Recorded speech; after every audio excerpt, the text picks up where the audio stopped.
सर्वात आधी बघूया महाराष्ट्राचे स्थान विस्तार। महाराष्ट्राचा अक्षवृत्तीय विस्तार आहे 15 डिग्री 48 मिनिट उत्तर ते 22 डिग्री 6 मिनिट उत्तर। तर रेखावृत्तीय विस्तार आहे 72 डिग्री 36 मिनिट पूर्व ते 48 डिग्री 54 मिनिट पूर्व। महाराष्ट्राचा आकार रफली हा त्रिकोणाकृती येतो, ज्याचा की पाया आहे कोकणाकडे आणि टोक येते पूर्व विदर्भाकडे। तर महाराष्ट्राची पूर्व पश्चिम लांबी आहे 800 किलोमीटर, तर उत्तर दक्षिण लांबी आहे हे 700 किलोमीटर आहे। तर 720 किलोमीटरचा आहे आपला समुद्र किनारा। महाराष्ट्राचे क्षेत्रफळ आहे 3,07,713 चौरस किलोमीटर, नंतर 307.70 लाख हेक्टर। याशिवाय महाराष्ट्राचे क्षेत्रफळ एकरमध्ये किती येते यावरही प्रश्न विचारण्यात आलेला आहे। तर लक्षात ठेवा 760 लाख एकर हे महाराष्ट्राचे क्षेत्रफळ आहे। नंतर 118,809 हे चौरस मैलमध्ये क्षेत्रफळ येते महाराष्ट्राचे। नंतर महाराष्ट्राने देशाचा एकूण 9.36% भूभाग व्यापलेला आहे। महाराष्ट्र राज्याची स्थापना झाली 1 मे 1960 ला। स्थापनेवेळी महाराष्ट्रात 26 जिल्हे आणि 229 तालुके होते,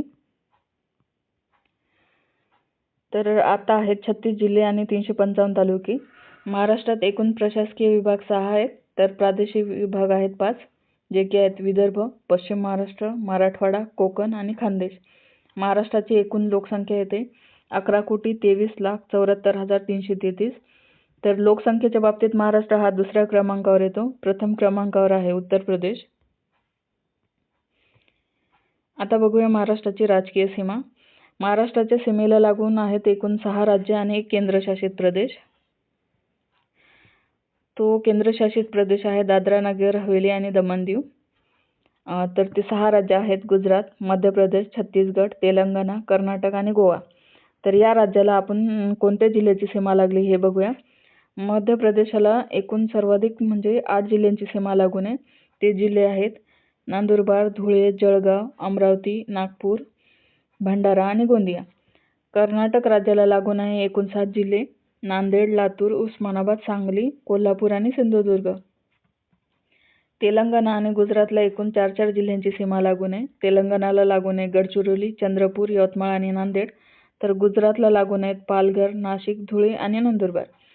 छत्तीसगडला 2 जिल्ह्यांची सीमा लागून आहे, गोंदिया आणि गडचिरोली, तर गोव्याला फक्त एकमेव जिल्हा सिंधुदुर्गची सीमा लागून आहे। आता बघूया सलग 2 राज्यांना लागून असलेले जिल्हे। सर्वप्रथम बघूया धुळे आणि नंदुरबार। धुळे आणि नंदुरबारला 2 राज्यांची सीमा लागून आहे, गुजरात आणि मध्य प्रदेश। नंतर गोंदियाला लागून आहे मध्य प्रदेश आणि छत्तीसगड राज्याची सीमा, तर गडचिरोलीला लागून आहे तेलंगणा आणि छत्तीसगड राज्याची सीमा। नांदेडला लागून आहे कर्नाटक आणि तेलंगणा राज्याची सीमा, तर सिंधुदुर्गला कर्नाटक आणि गोवा या राज्याची सीमा लागते। तर पालघरला दादरा नगर हवेली दमण दीव हा एक केंद्रशासित प्रदेश आणि गुजरात या राज्याची सीमा लागून आहे।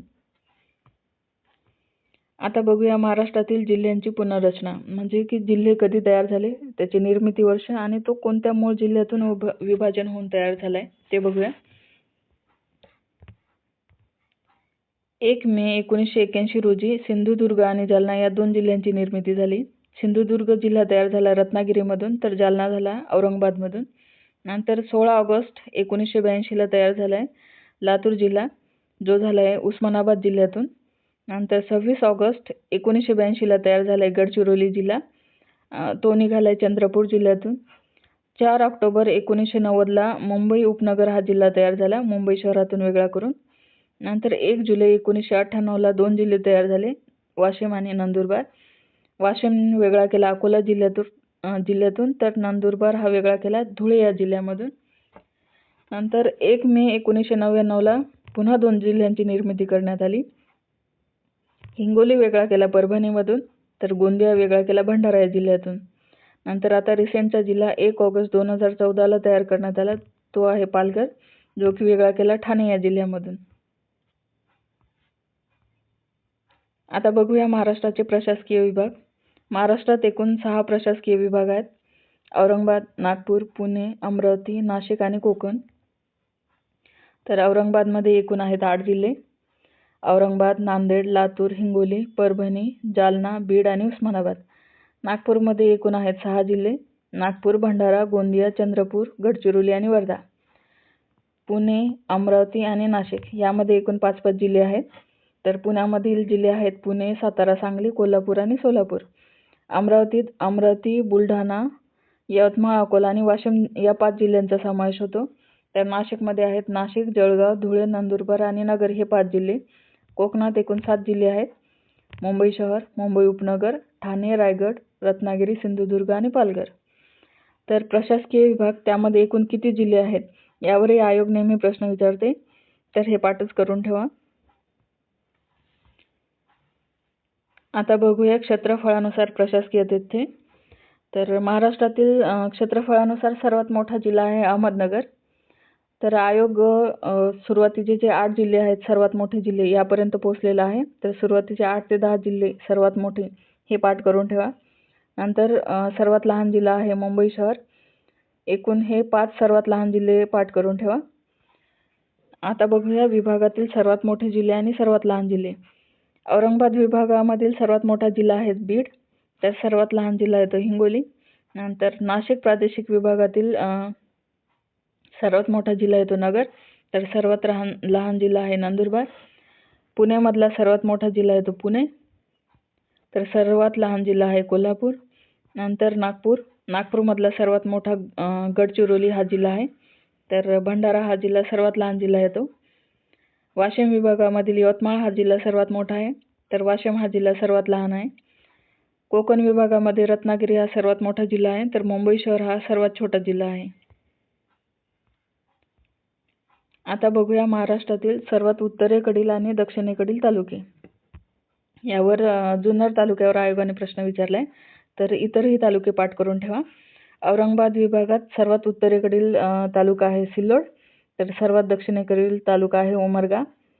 नंतर नाशिक विभागात येतो सर्वात उत्तरेकडील तालुका धडगाव. तर सर्वात दक्षिणेकडील तालुका कर्जत.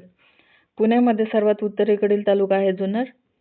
तर सर्वात दक्षिणेकडील तालुका आहे तो चंदगड. नागपूरमध्ये सर्वात उत्तरेकडील तालुका रामटेक आहे. तर सर्वात दक्षिणेकडील सिरोंचा तालुका येतो. नंतर अमरावतीमध्ये चिखलदरा हा सर्वात उत्तरेला आहे. तर दक्षिणेला आहे उमरखेड. नंतर कोकण विभागात आहे उत्तरेला तलासरी. तर दक्षिणेला येतो दोडामार्ग हा तालुका. आता बघूया महाराष्ट्राचे प्रादेशिक विभाग. महाराष्ट्रात एकूण 5 प्रादेशिक विभाग आहेत. विदर्भ, पश्चिम महाराष्ट्र, मराठवाडा, कोकण आणि खानदेश. क्षेत्रफळानुसार यांचा असाच क्रम लागतो. तर यातील जिल्हे आणि तालुके बघूया.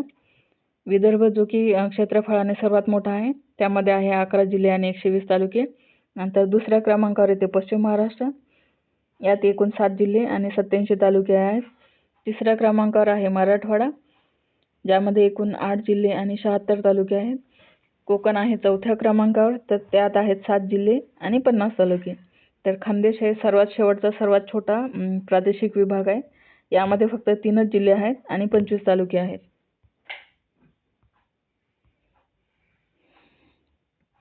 आता बघूया महाराष्ट्रातील जिल्हावार तालुक्यांची संख्या. म्हणजे जिल्हे कोणत्या जिल्ह्यामध्ये किती तालुके आहेत हे बघूया. तर मुंबई शहर एकमेव जिल्हा आहे ज्यामध्ये एकही तालुका नाही आहे, लक्षात ठेवा. नंतर मुंबई उपनगरमध्ये आहेत एकूण 3 तालुके. धुळ्यामध्ये आहेत 4 तालुके. हिंगोलीमध्ये येतात 5 तालुके. नंदुरबार आणि वाशिम या 2 जिल्ह्यांमध्ये आहेत 6 तालुके. अकोला, भंडारा, ठाणे यामध्ये एकूण 7 तालुके येतात. 8 तालुके आहेत गोंदिया, पालघर, वर्धा, सिंधुदुर्ग, जालना आणि उस्मानाबाद या जिल्ह्यामध्ये. नंतर 9 तालुक्यांची संख्या आहे औरंगाबाद, परभणी आणि रत्नागिरी या 3 जिल्ह्यामध्ये. नंतर 10 तालुके आहेत लातूर आणि सांगली या 2 जिल्ह्यामध्ये. 11 तालुके आहेत सातारा, सोलापूर आणि बीड या जिल्ह्यात. 12 तालुक्यांची संख्या आहे कोल्हापूर आणि गडचिरोली या 2 जिल्ह्यात. 13 तालुक्यांचा एकमेव जिल्हा आहे बुलढाणा. नंतर 14 तालुके आहेत अहमदनगर, अमरावती, पुणे आणि नागपूर या जिल्ह्यामध्ये. 15 तालुके आहेत रायगड, जळगाव, नाशिक आणि चंद्रपूर या जिल्ह्यात. तर सर्वाधिक म्हणजे 16 तालुके आहेत यवतमाळ आणि नांदेड या 2 जिल्ह्यामध्ये. आयोग नेहमी यावर प्रश्न विचारते, तर हे फॅक्ट लक्षात असू द्या. आता बघूया जिल्ह्यातील सारख्या नावाचे तालुके. कर्जत हा तालुका रायगड आणि नगर या 2 जिल्ह्यांमध्ये येतो. तर कळंब हा तालुका आहे उस्मानाबाद आणि यवतमाळ या जिल्ह्यांमध्ये. खेड नावाचा तालुका आहे पुणे आणि रत्नागिरी या 2 जिल्ह्यांमध्ये. शिरूर नावाचा तालुका पुणे आणि बीड या दोन्ही जिल्ह्यात येतो. नंतर नांदगाव नावाचा तालुका आहे अमरावती आणि नाशिक या 2 जिल्ह्यात. तर सेलू नावाचा तालुका आहे वर्धा आणि परभणी या जिल्ह्यामध्ये. कारंजा नावाचा तालुका आहे वर्धा आणि वाशिममध्ये. आणि मालेगाव नावाचा तालुका आहे नाशिक आणि वाशिममध्ये. आता संपूर्ण माहिती बघितली महाराष्ट्राबद्दलची. तर लेक्चर कसे वाटले हे तुम्ही कमेंटमध्ये कळवा. या लेक्चरची PDF तुम्हाला टेलिग्राम चॅनलवर भेटून जाईल. आवडल्यास लाईक आणि सबस्क्राईब करा. थँक्यू.